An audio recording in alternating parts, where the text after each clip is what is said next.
बुंदेलखंड अब पिछड़ा हुआ नहीं, बहुत आगे बढ़ रहा है। इस वाक्य को साकार करने के लिए उन्नत प्रौद्योगिकी और तकनीकी नवाचार को बढ़ावा देने की दिशा में बुंदेलखंड में विशेष प्रयास किए जा रहे हैं। कृषि, चिकित्सा और अन्य नए क्षेत्रों में नवाचार के माध्यम से जीवन को सरल बनाने और आर्थिक विकास को गति देने हेतु रानी लक्ष्मीबाई केंद्रीय कृषि विश्वविद्यालय RLB CAU झांसी और मेधा फाउंडेशन के संयुक्त तत्वाधान में युवा नवोन्मेषक सम्मेलन और राइस झांसी हैकाथॉन 2.0 का आयोजन 13-14 दिसंबर 2024 को किया जा रहा है।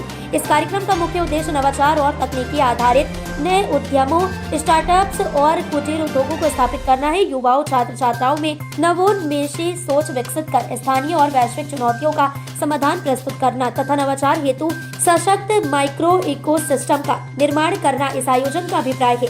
बुंदेलखंड में नवाचार से रोजगार सृजन के नए आयाम।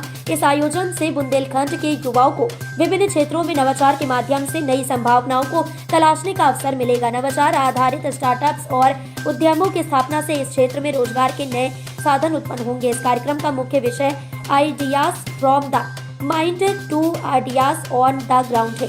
इसे पूर्ण करने हेतु RLB CAU झांसी ने युवा केंद्रों की स्थापना की है। इन केंद्रों में मशरूम उत्पादन, मधुमक्खी पालन, श्री अन्य मूल्य संवर्धन, जैविक प्रमाणन, वानिकी आधारित उद्यम, हाईटेक नर्सरी और कृषि के नए आयामों पर कार्य किया जा रहा है।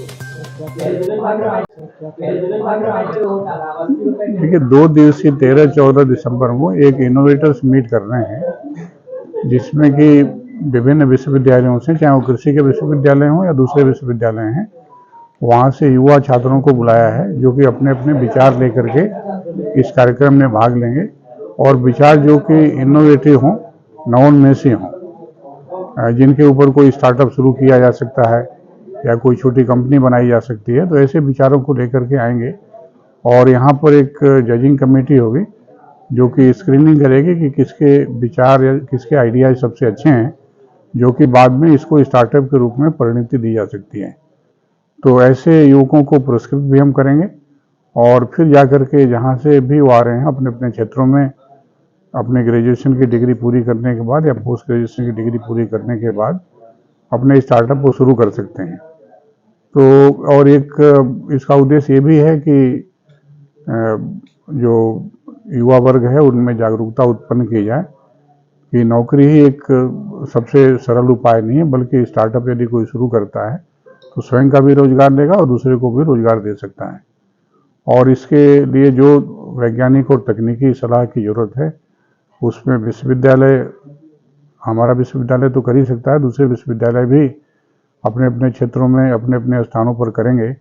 और साथ में राइज सेंटर जैसे जो इंक्यूबेशन सेंटर बने हैं पूरे देश में जगह जगह, वो भी अपने अपने जो इंक्यूबेटर्स हैं उनको अपने सेंटर्स पे इनरोल करके उनको ट्रेनिंग लंबी अवधि का देंगे, जिससे कि वो इस योग हो पाएँ कि अपनी कंपनी, अपनी स्टार्टअप पूरी तरह से चला पाएँ। तो सर, कितने दिन की ट्रेनिंग होगी?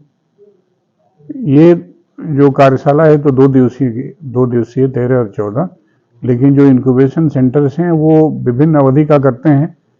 9 महीने की भी अवधि हो सकती है, 1 साल की भी हो सकती है, 2 साल की भी अवधि हो सकती है, जिस तरह का स्टार्टअप है। और उसमें कोई ये जरूरी नहीं है कि कोई युवा जाकर के लगातार वहाँ रोज ही बैठा रहे, बल्कि साल या 2 साल में जब जब उसको जरूरत पड़े तब तक उस इंक्यूबेशन सेंटर से जुड़े, शिक्षा ग्रहण करे, कौशल प्राप्त करे और जाकर के अपना स्टार्टअप चलाए।